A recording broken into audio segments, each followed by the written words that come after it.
सभी दर्शकों को श्रद्धा यादव का राधे राधे। बोलिए सियावर रामचंद्र भगवान की जय, बेहड़ वाली मैया की जय। जय जय श्री राधे श्याम, जय जय श्री सीताराम। राम कथा में आप सभी का स्वागत है। साथियों, क्षमा प्रार्थी हूँ, मेरे ख्याल से 2 महीने से ज़्यादा का अंतराल हो गया है। कुछ व्यक्तिगत व्यस्तताएं और हमारा अध्ययन भी जारी है, तो इसी के चलते रामायण भी उपलब्ध नहीं थी मेरे पास गांव में जब मैं गांव गई तो। लेकिन बिना किसी देरी के आज हमें ये सौभाग्य मिला है, श्री चरणों में प्रभु ने मुझे आज बुलाया है और मैं उन्हीं की कथाओं का, उन्हीं के जीवन चरित्र का गुणगान करूंगी फिर से। जब त्रेता युग में भगवान नारायण ने राम अवतार में जो लीलाएं की, तो कथा है 167वें दिन की, पेज नंबर 496। तुलसी कृत रामायण में हम कथा पढ़ रहे हैं। शुरुआत करेंगे दोहा के साथ कि भरत बिने सादर सुनिय, करिय विचारु बहुरी, करव साधु मत लोक मत, नृप नय निगम निचोर, सियापति राम जय जय राम, मेरे प्रभु राम जय जय राम।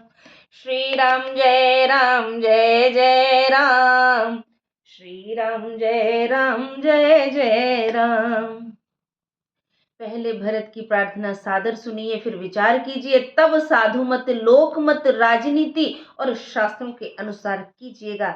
भरत भैया की ऐसी अनुनय विनय है। आगे गोस्वामी जी लिख रहे हैं कि गुरु अनुराग भरत पर देखी, राम हृदय आनंद विशेषी, भरत धर्म धुरंधर जानी, निज सेवक तन मानस वानी। भरत जी पर गुरु जी का प्रेम देखकर श्री राम जी के हृदय में बड़ा आनंद हुआ। भरत को धर्म धुरंधर और तन मन वचन से अपना सेवक भैया राम ने यहाँ जाना है। आगे बोल रहे हैं गोस्वामी जी कि बोले गुरु आयस अनुकूला, बचन मंजु मृदु मंगल मूला, नात सपथ पितु चरण दोहाई, भयो न भुवन भरत सम भाई। इसका अर्थ है, गुरु जी की आज्ञा के अनुसार रामचंद्र जी मधुर कोमल और मंगलमय वचन बोले हैं कि हे नाथ, आपकी सौगंध और पिताजी के चरणों की दुहाई है, जगत में भरत के समान भाई न हुआ है और शायद ही होगा। कि जे गुरु पद अम्बुज अनुरागी, ते लोकं वेदों बड़ भागी, राउर जा पर यस अनुरागु, को कई सकई भरत कर भागु। जो गुरु के चरण कमलों के प्रेमी हैं, वे लोक और वेद के अनुसार बड़े भाग्यवान होते हैं। फिर जिस पर आपका ऐसा स्नेह है, उस भरत के भाग्य की बढ़ाई भला कौन कर सकता है। अर्थात भैया राम ने जो भैया भरत की तारीफ की है, ऐसा तो सौभाग्य से ही प्राप्त होता है। ऐसा सौभाग्य हर किसी को मिलना चाहिए। और मैं समझती हूँ कि जब हम श्री भगवान के पद चिन्हों पर चलते हैं या उन्हें फॉलो करते हैं, तो भगवान हमें भी उतना ही प्रिय मानते हैं। ये थोड़ी फीलिंग वाली बात है। ये सौभाग्य से प्राप्त होता है हमें कि हमारा जो मन है वो ईश्वर भक्ति में। ईश्वर भक्ति क्या है?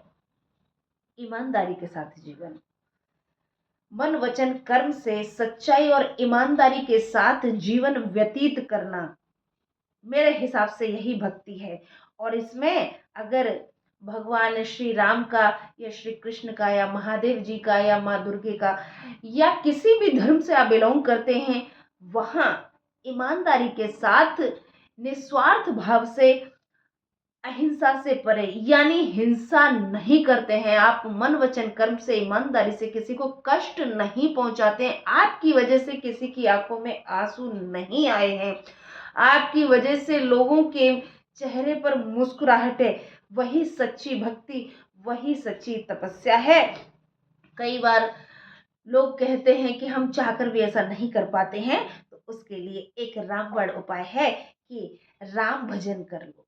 हाँ, फिर आप उस रास्ते पर चल पड़ेंगे। आप चाहकर भी नहीं चल पा रहे हैं तो बस चाहे गीता का स्मरण करो, चाहे राम जी की जो रामायण है या श्रीमद् भगवत गीता है उसका अध्ययन करो, आप जरूर करो। आप फिर सच्चाई के रास्ते पर चल पड़ोगे।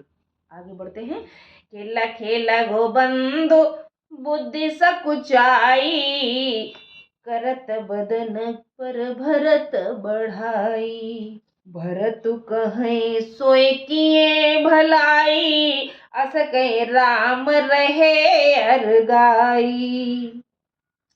छोटा भाई जानकर मुंह पर बड़ाई करते हुए मेरी बुद्धि सकुचाती है।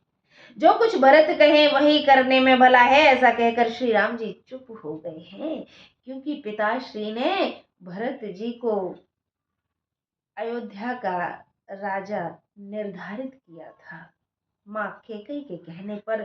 तो राम जी वो राजा की आज्ञा को कैसे टाल सकते हैं, कैसे उनके सामने कुछ बोल सकते हैं। मर्यादा पुरुषोत्तम इसीलिए कहा गया है प्रभु श्री राम को कि छोटे भाई के सामने भी, क्योंकि छोटा भाई सिर्फ भाई नहीं, पिता ने राजा स्वरूप उसको छोड़ा है, तो कैसे कुछ बोल सकते हैं। गोस्वामी जी लिख रहे हैं कि तब मुनि बोले भरत सन, सब संकोच तज जात। कि तब मुनि बोले भरत सन, सब संकोच तज तात। कृपा सिंधु प्रिय बंधु सन, कहो हृदय की बात सियापति राम जय जय राम। मेरे प्रभु राम जय जय राम। तब मुनि भरत जी से बोले, हे तात, सब संकोच छोड़कर कृपा के समुद्र प्यारे भाई से अपने हृदय की बात कहो। क्या कि सुने मुनि वचन राम रुख पाई, गुरु साहिब अनुकूल अघाई। लखे अपने सिर सब छरु भारू, कहीं न सके कछु करहि विचारू। भरत के वचन सुनकर और रामचंद्र जी की इच्छा पाकर गुरु और स्वामी को अपने अनुकूल जानकर भरत संतुष्ट हुए। सारा भार अपने ही ऊपर जानकर कुछ कह नहीं सके, विचार करने लगे हैं क्या कि फूल के शरीर सभा भय ठाड़े, नीरज नयन नेह जल बाड़े। कह बस मोर मुनि नाथ निबाहा, एहिते अधिक कहूँ मैं कहा। अर्थात वे शरीर से पुलकित हो सभा में खड़े हो गए, कमल नेत्रों में प्रेमाश्रु भर गए। वे बोले, मेरा कहना मुनिनाथ से निभा दिया, इससे अधिक मैं क्या कहूँ। अर्थात मैं जो कहना चाहूं मुनि ने पहले ही निभा दिया है, अर्थात उसकी फॉर्मेलिटी कर दी है। गोस्वामी जी लिख रहे हैं कि मैं जानो निज नाथ सुबाऊ, अपराधे ऊपर को नकाऊ। मो पर कृपा स्नेह विशेषी, खेलत खुन सन कबहू देखी। मैं अपने स्वामी का स्वभाव जानता हूँ, वे किसी अपराधी पर भी कोप नहीं करते। मुझ पर तो उनकी विशेष कृपा और प्रेम है। खेलते समय भी क्रोध करते कभी मैंने भैया को नहीं देखा है। कैसे सुपन ते परिहरे उन संगू, कबो न कीन मोर मन भंगू। मैं प्रभु कृपा रीति जिय जोही, हारे खेल जितावे मोही।